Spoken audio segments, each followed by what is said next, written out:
Kemudian rumah ibadah saudara-saudara kita non muslim itu bunyikan toa sehari 5 kali dengan kenceng-kenceng secara bersamaan, itu rasanya bagaimana? Yang paling sederhana lagi, tetangga kita ini kalau kita hidup dalam satu komplek itu misalnya kiri kanan depan belakang pelihara anjing semua, misalnya menggonggong dalam waktu yang bersamaan, kita ini terganggu nggak? Artinya apa? Bahwa suara-suara ya, suara-suara ini, apapun suara itu ya, ini harus kita atur supaya tidak menjadi gangguan.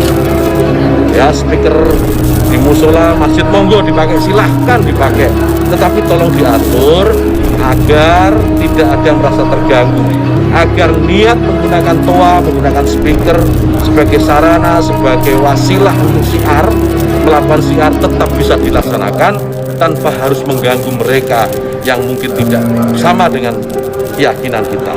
Berbeda keyakinan kita harus tetap hargai. Itu aja intinya.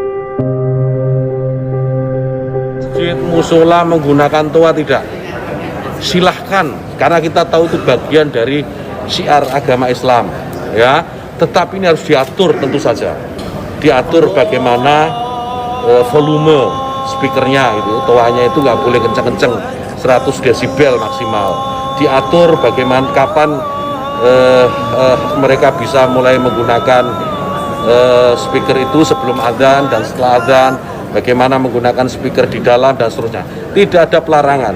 Ini aturan ini dibuat semata-mata hanya untuk membuat masyarakat kita semakin harmonis, meningkatkan manfaat dan mengurangi mafsadat. Jadi menambah manfaat dan mengurangi ketidakmanfaatan. Karena kita tahu, misalnya ya, kita tahu di daerah yang mayoritas muslim, hampir setiap 100 meter, 200 meter itu ada musola masjid.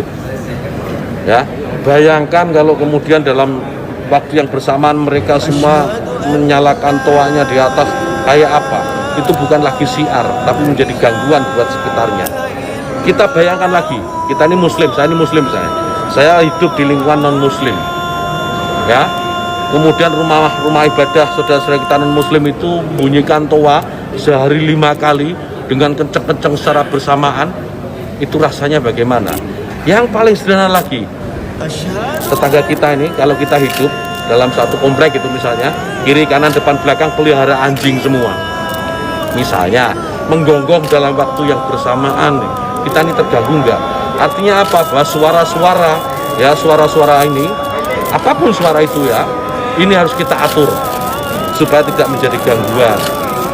Ya, speaker di musola masjid monggo dipakai, silahkan dipakai, tetapi tolong diatur agar tidak ada yang merasa terganggu, agar niat menggunakan toa, menggunakan speaker sebagai sarana, sebagai wasilah untuk syiar, melakukan syiar tetap bisa dilaksanakan tanpa harus mengganggu mereka yang mungkin tidak sama dengan keyakinan kita. Berbeda keyakinan kita harus tetap hargai.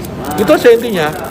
Jadi saya kira dukungan juga banyak atas ini, karena di alam bawah sadar kita kan pasti mengakui, kawan-kawan wartawan ini juga pasti merasakan itu, bagaimana kalau suara itu tidak diatur pasti mengganggu. Truk itu kalau banyak di sekitar kita, kita diam di satu tempat, kemudian misalnya ada truk kiri kanan kita, depan belakang kita, mereka nyalakan mesin sama-sama, kita pasti terganggu.